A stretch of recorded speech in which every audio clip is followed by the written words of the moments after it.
Well, hey, good afternoon. My name is Cynthia Bobo Chandler, and I am the owner of diligenceseeker.com. And I am here today. I just wanted to talk a little bit. I've been privileged enough to be talking to a lot of churches and religious organizations about what's been going on during the pandemic. And I thought that instead of having these individual conversations, I would come online and do some lives where I could share what I've been doing. So let me tell you a little bit about Diligence Seeker and myself. DiligenceSeeker.com is a company that is really focused on technology and ministry. And what we're really trying to do is to blend those things together. When we are thinking about ministry, we often don't think about tech. But there's so much. We live in, the information age. There's so many softwares, applications, things that we can use that will allow us to be able to spread the gospel more easily. And so my goal in this is to be able to make this thing where you're aware of tools that you might not have considered before, and that we make the tech simple, that it becomes something that's super easy to use, but very effective and very intentional, very focused. When we think about what's been going on lately, like in the last 4 months with the pandemic, it is very challenging, to have the situation where most of these churches have not been able to be in their edifice. And so a lot of churches have turned to technology. In some cases, it's been technology that they sort of decided a long time ago they would never use, right? And so being able to really focus in on how to use this effectively, and then let that not be the end of things, right? Let it be the beginning of some wonderful use of information that we can use to further spread the gospel. So I want to talk today about 5 ways to boost your live stream. But yeah, I'll just go into that.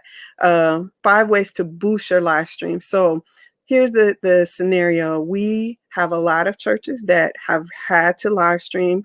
Maybe they're having church in the parking lot. Maybe they're not having church at all. Or if they're live streaming, they're live streaming from home. And the point is that you want to get the most engagement, or the most bang for your buck, right? You don't want to have service and have no one there to see the service. So these are some things. Some of these maybe you're aware of, some of these maybe you're not. So I want to just share these with you. In the replay, if you think this is valuable for anyone that you know, please be sure to share it and like it so that others can have access to the information. So we're going to start with number 5. And number 5 is get help. So what do I mean by that? Is that when we have a live stream service, we often think it's enough that we just do a post and we announce that we're going to be on live. But the reality is that we need to make sure that we are engaging as many people as possible, especially when it comes to ministry, so that we can get the word out about what we're trying to accomplish. So, very easy way to do this is that in your ministry, and the congregants that are there, any of them that have social media, or even have a phone where they can text people, if you have a flyer, ask them to post a flyer on their social media pages, and also to text the information to those so that they know about them. And you say, well, maybe that's obvious, but this is a technique that you see large corporations using all the time. One of the biggest corporation that uses this is Starbucks. Starbucks actually asked their employees to, post about being a Starbucks employee, and post about events that are happening there as a way of extending their reach. There are people that are affiliated with Starbucks but may never come onto the website, but they may know someone that works there.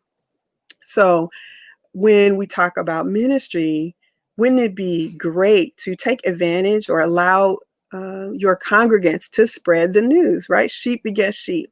So even in a high-tech environment, being able to intentionally ask your congregants to post about the events or the services that are coming up is really helpful.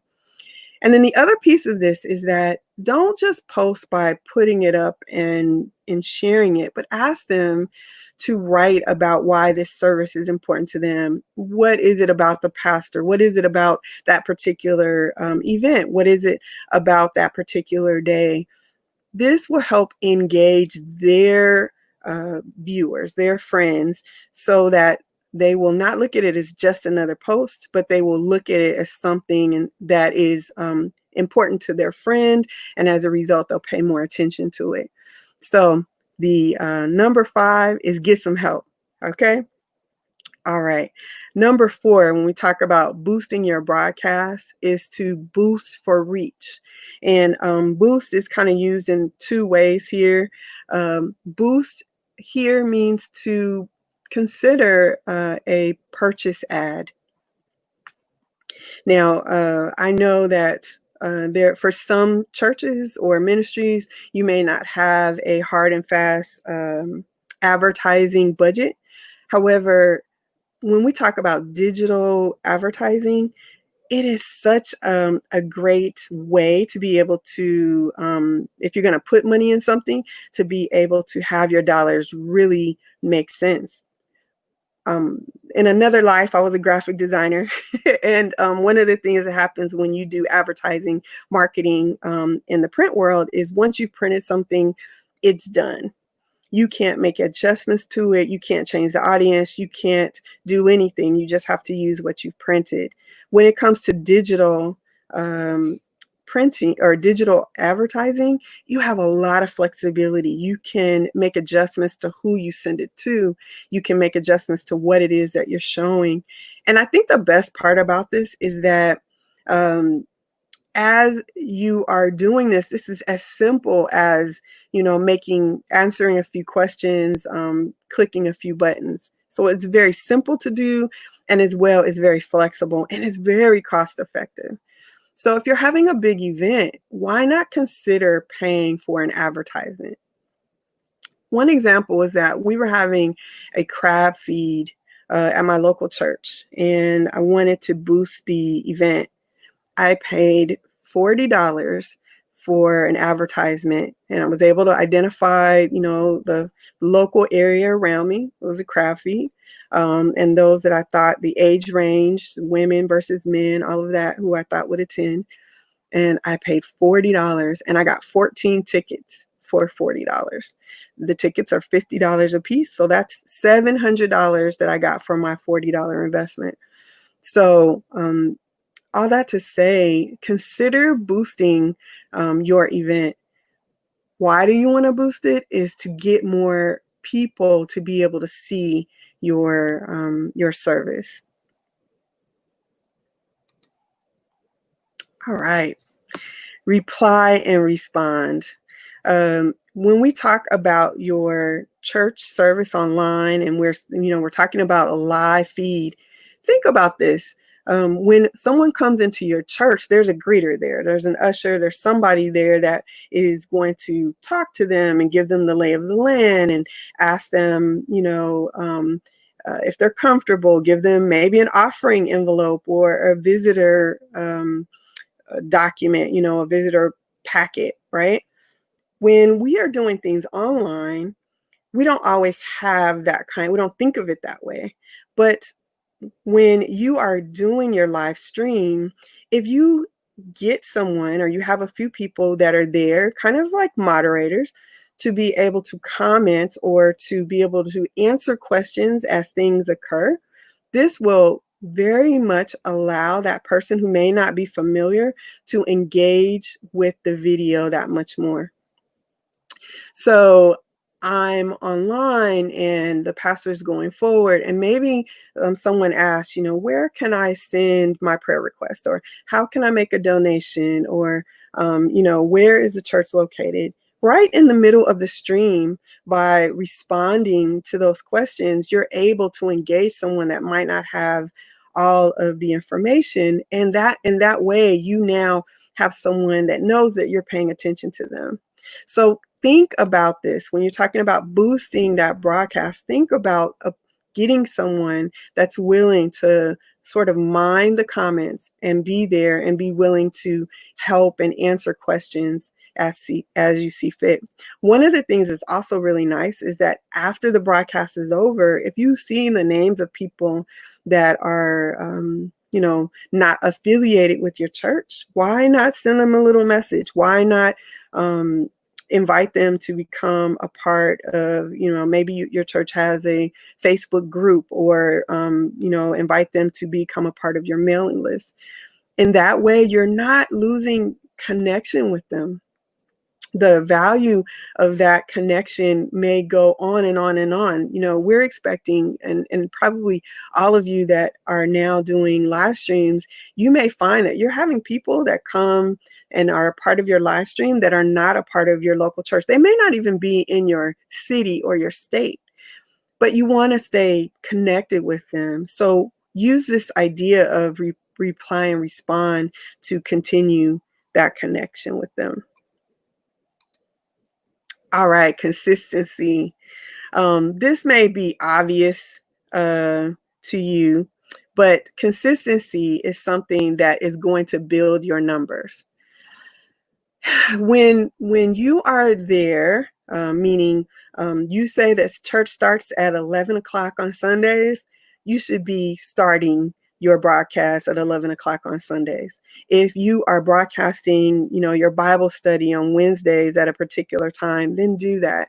The more that you are keeping your word, the more that you are adding content to your pages, the more that you are doing in that way will allow your viewers to know they can count on what you're saying, and they can go to your pages expecting to get information.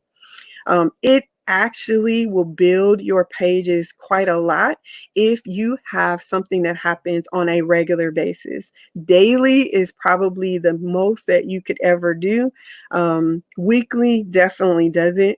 It doesn't have to, though, be just church. Think about it. You now have a platform that is open 24/7. You can have a Bible study. You can have an interview. You can have a musical.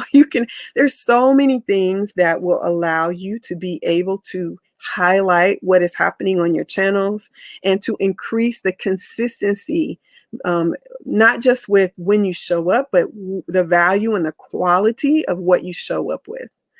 So as you're thinking about, what to do, especially now in the pandemic, consider having more than one service per week. Consider having variation of those services.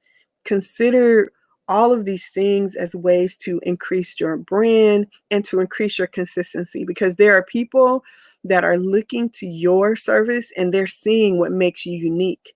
And so you want to make sure that you're doing everything that you can to keep their interest in what you're doing.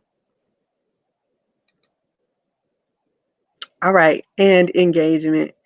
And so the thing about engagement is that, and this is probably, I have it as number one, because I think we understand this inherently, but we don't always do this. And that is, as people come onto the site, there is a tactic that happens all the time where there are folks that decide they want to wait until they get a good number of people that come live onto their site, and then they begin talking at that moment.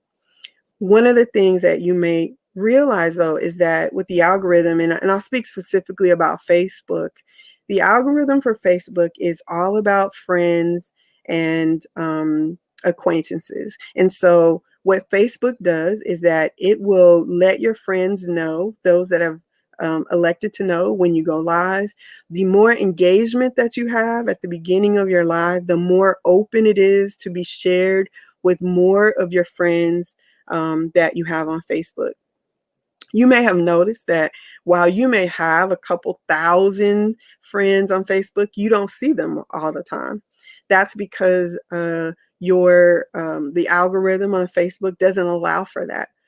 But the more engagement that you have, the more that your video is going to be shared. So one of the things about live stream is that your video actually gets shared more with those on live stream than, or when you're live streaming, going live, if you will, than if you have a recorded video or if you have a regular post. So by live streaming, you already have upped the percentage of those that are going to see it. And then on top of that, when you have engagement, when people are talking back to you, when they're, liking your video or they're sharing it, that also then means that more people will be able to see it. So you want to make a point to try and encourage engagement. So the first number 5 we said is get help. Number 1 is engagement. So as you are starting this thing, ask your congregants to help you by, engaging, by being available, by making comments, by adding people, putting their name in so that it will show up on someone's page, the live stream will, that kind of thing. And then the other thing is that why not take advantage of your comments to be able to say, hey, I want to, tell me what your favorite scripture is when it's time for the scripture. When it's time for prayer, why not get, prayer requests in the comments? These are all things that will increase the engagement. These are all things that will allow people to become a part of the event and not just a viewer. So even though in some cases we're doing church over the internet, right? We're not in the building. It will allow us to be able to be a part of that event and allow for a longer amount of time to be in the service, right? On the live stream. And lastly, what this all means is that we are taking advantage of the technology even if we can't be in the building. So one of the things that you'll want to do is, what is the goal for your live stream? Is, of course, maybe to allow your members to see your live stream, but it shouldn't be a time when you don't expect to get new members. This shouldn't be a time when you have to have more limited service. As a matter of fact, this is a time, as I was saying earlier, where you can extend and be able to take more advantage of the opportunity. You now have a platform that is always open, as opposed to the church doors that are just open at particular service times. So I just wanted to share those 5 tips with you. If you are interested and would like to know more about live streaming and you want to be able to maybe participate in our live streaming boot camp for ministry, feel free to contact us at diligenceseeker.com. There is a sign up for our mailing list, and we'll give you more information about that boot camp. But we talk to you, and again, the idea is making this simpler, right? So we talked to you about live streaming, like what is the equipment you need? What do you need for social media to take advantage of it, to set your pages up so that they're, the SEO is properly, meaning that it is optimized so that people can find you, to be able to use streaming software. It's actually what I'm using right now, streaming software, so that you have an opportunity to get the best production value possible. And then overall the production, how can you plan this out so that you get exactly what you need? Okay, so feel free to contact us at diligenceseeker.com. And again, I am Cynthia Bobo Chandler. And I really hope that, you share this information at some point, that it's a blessing to you. All right, God bless.